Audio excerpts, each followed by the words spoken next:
Oke, selamat datang di Intri Channel, masih di pembahasan metode penelitian komunikasi kualitatif di segmen Learning Journal Intri, masih bersama saya Ibnu Mami. Pada pembahasan kali ini, materi dibawakan langsung oleh kelompok 2 mengenai penelitian komunikasi kelompok dan juga organisasi. Nah, langsung saja ke materinya. Pada poin pertama, yaitu pengertian komunikasi kelompok dan juga organisasi.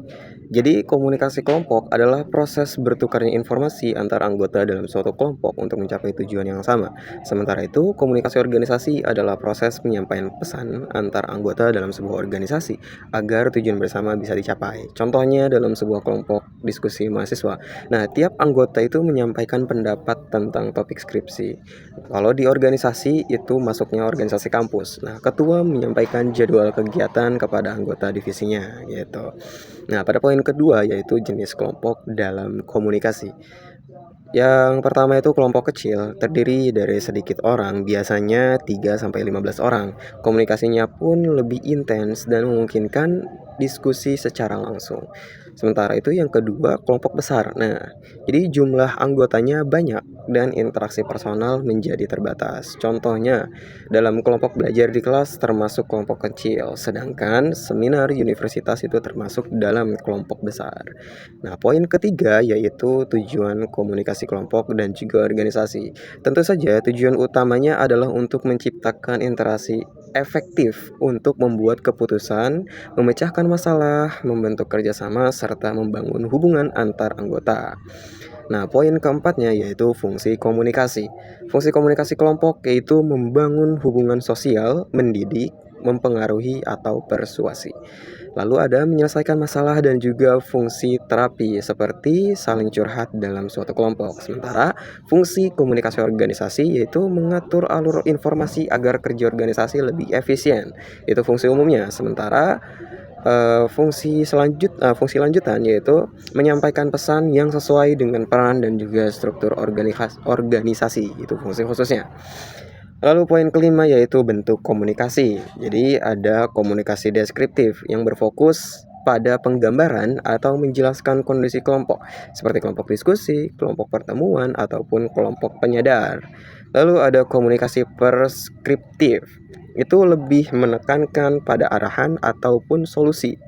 Misal, saat menyusun strategi penyuluhan masyarakat itu dibutuhkan strategi yang matang dalam terjun langsung ke masyarakat.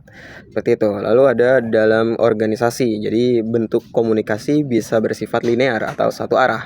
Lalu bisa juga sirkular, berputar, ataupun ya bisa juga dua arah atau dialogis. Lalu poin keenamnya yaitu tentang teori-teori komunikasi yang relevan. Walaupun memang menurut saya komunikasinya itu atau teori komunikasinya itu sangat-sangat klasik gitu. Seperti apa contohnya ya? Dalam salah satu teorinya di situ tuh siapa ya, lupa lagi tuh. Ya pokoknya yang pertama itu lupa namanya, DeVito kalau nggak salah ya. Kalau nggak Laswell. Nah, itu kan teorinya si Laswell sangat klasik ya dalam dunia modern karena emang teori Laswell itu adalah pencetus teori komunikasi pertama yang satu arah. Jadi kayak komunikasi itu sifatnya ada apa, siapa, di mana, bagaimana, dan juga how gitu. Itu how bagaimana. Pokoknya ada 5 poin itu kalau misalkan dari komunikasi Laswell, dan itu sangat-sangat klasik. Jadi menurut saya itu kurang relevan. Itu salah satu contohnya. Dan juga sama kelompok tersebut itu tidak jelaskan secara spesifik tentang teori komunikasi kelompok dan juga organisasi. Seperti itu. Makanya di sini teori komunikasi yang relevan pada poin ke-6-nya yaitu teori perbandingan sosial.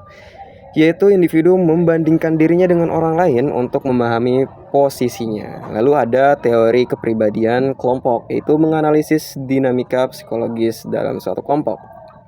Lalu selanjutnya ada teori sistem sosial, yaitu hubungan sosial dalam organisasi lebih tahan lama dari orang-orang di dalamnya.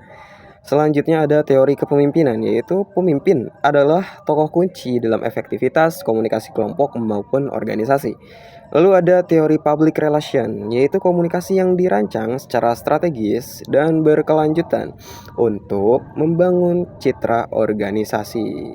Lalu selanjutnya itu nggak ada poinnya sih sebenarnya, cuman emang tambahan mungkin ya bahasanya. Keterkaitan dengan penelitian kualitatif. Jadi penelitian kualitatif itu cocok digunakan untuk mengkaji komunikasi kelompok dan juga organisasi karena beberapa faktor. Yang pertama itu fokus pada proses dan juga makna. Jadi kualitatif mengeksplorasi bagaimana interaksi terjadi, bukan hanya hasil akhirnya saja. Selanjutnya ada menggali pengalaman mendalam. Misalnya, bagaimana seseorang santri berinteraksi dengan teman sekelompoknya dalam belajar Al-Quran di pondok pesantren. Selanjutnya ada data bersifat naratif dan juga kontekstual. Jadi si peneliti ini bisa menggali cerita, persepsi, dan juga dinamika dalam kelompok kecil ataupun organisasi sosial.